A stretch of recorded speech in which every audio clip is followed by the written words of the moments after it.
জুনায়েদ আহমেদ পলক তরুণ বয়সে এমপি, এরপর মন্ত্রী, এখন জেলখানায়। চোখে পানি। জেলখানা অনেকটাই কবরের মতো, কেমন দম বন্ধ হয়ে আসে। অথচ এই রকম একটা জেলের একটা ছোট্ট খোপে বন্দী হতে হয়েছে এই মন্ত্রীর। সেখানে কথা বলার মতো মানুষ নেই, মোবাইল নেই, দিনরাতের হিসাব নেই, কত বছর থাকতে হবে তারও ঠিক নেই। হয়তো বাবর সাহেবের মতো বৃদ্ধ বয়সে, তারপর দল থেকে বাতিলের খাতায়। একটাই তো জীবন, অথচ তার কি নিদারুণ অপচয়। ক্ষমতায় থাকাকালীন কি ছিল না এই মন্ত্রীর? গাড়ি, বাড়ি, লোকজন, কর্মী, ক্ষমতা, টাকা। অথচ এখন প্রিয় স্ত্রীও সাথে নেই। এই ছবিটি একটা চরম শিক্ষা, এখন যারা ক্ষমতায়, আগামীতে যারা ক্ষমতায় আসবেন তাদের জন্য। কত প্রভাবশালীরা এখন চুপসে গেছে, কেউ সালাম দেয় না, ভালো মন্দ জিজ্ঞেস করে না, অথচ আগে কি সম্মান। এই পলক যে হাসিনার জন্য এসব করেছে, তারা গোষ্ঠী শুদ্ধ দেশ ছাড়া। হাসিনার একজন আত্মীয় গ্রেফতার নেই, আটক নেই। এর আগে লুৎফুজ্জামান বাবরকে দেখেছিলাম, কি প্রভাব, স্বরাষ্ট্রমন্ত্রী। সে এখন কারামুক্ত হলেও দলের কোথাও নেই। চিকিৎসার জন্য এদেশ সেদেশ। ক্ষমতা চিরস্থায়ী নয়। প্রিজন ভ্যানের বাহিরে থেকে পলকের যে বিধ্বস্ত চেহারা দেখা যায়, তার এই এক্সপ্রেশনই কত সহজে বোঝা যায় যে সে কতটা বিধ্বস্ত এবং কতটা বিপদগ্রস্ত।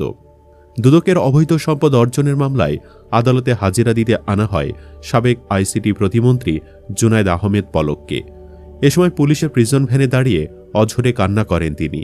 বুধবার দুপুরে ঢাকা মহানগর দায়রা জজ আদালত প্রাঙ্গণে এ ঘটনা ঘটে। এদিন দুদকের করা মামলায় তদন্ত প্রতিবেদন দাখিলের দিন ধার্য থাকলেও তা জমা পড়েনি। পরে শুনানি শেষে তাকে প্রিজন ভ্যানে তুলে ফেরত পাঠানো হয় কেরানীগঞ্জের ঢাকা কেন্দ্রীয় কারাগারে। এ সময় তার মাথায় ছিল পুলিশের হেলমেট, বুকে বুলেট প্রুফ জ্যাকেট, দুই হাতে হাত কড়া। তবে প্রিজন ভ্যানে ওঠানোর পর খুলে দেওয়া হয় হেলমেট ও হাত কড়া। এ সময় পলকের কাছাকাছি চলে আসেন কিছু মানুষ। তারা পলকের এলাকার লোক বলে জানা যায়। এই লোকদের দেখে পলক হাসতে থাকেন। কয়েকজন পলককে উদ্দেশ্য করে বলতে থাকেন, আপনার জন্য দোয়া করি। তখন পলক তাদের উদ্দেশ্যে বলেন, আমার জন্য দোয়া করবেন।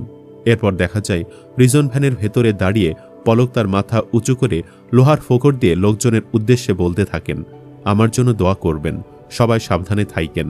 তখন একজন বলেন, কোনো টেনশন কইরেন না ভাই। এ কথা শোনার পর পলক কাঁদতে শুরু করেন।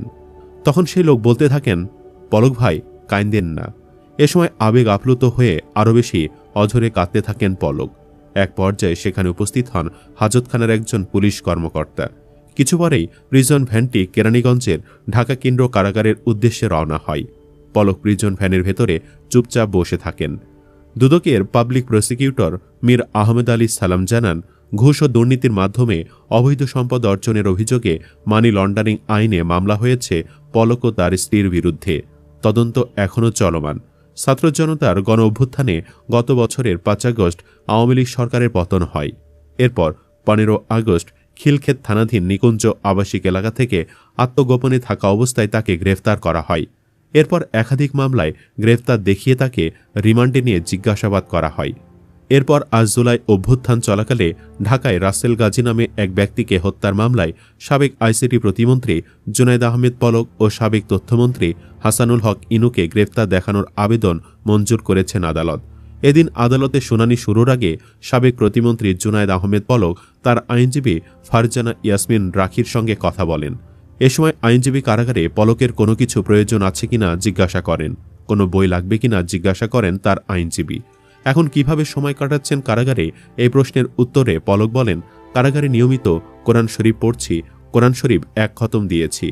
এ সময় পলকের কোমরে ব্যাক পেইন রোধক বেল্ট দেখা যায়। তখন শারীরিক সুস্থতার বিষয়ে জানতে চান আইনজীবী। পলক বলেন, আছি কোনো রকম। আদালত শেষে পলকের আইনজীবী ফারজানা ইয়াসমিন রাখি বলেন, তিনি কারাগারে কোরআন শরীফ পড়ছেন, কারাগারেই ১ খতম দিয়েছেন, কোমরে ব্যাক পেইন আছে। মামলা সূত্রে জানা যায়, জুলাই আন্দোলন চলাকালে গত বছরের ৫ আগস্ট সকাল ১১টার দিকে ঢাকার আশুলিয়া থানার গাজীরচট এলাকায় আন্দোলন করছিলেন মোহাম্মদ রাসেল গাজী। এ সময় আওয়ামী লীগ নেতাকর্মীদের ছোড়া গুলিতে আহত হন তিনি। পরে সাভারের এনাম মেডিকেল কলেজ হাসপাতালে চিকিৎসাধীন অবস্থায় মারা যান। নিহত রাসেল গাজী আশুলিয়ার গাজীরচট মধ্যপাড়া এলাকায় বেলায়েত গাজী ও সেলিনা বেগম দম্পতির ছেলে। এর আগে গত বছরের 15 আগস্ট পলককে গ্রেফতার করে পুলিশ। এরপর থেকে অসংখ্য হত্যা চেষ্টা ও দুর্নীতি মামলায় গ্রেফতার হয়ে রিমান্ড ভোগ করেছেন তিনি।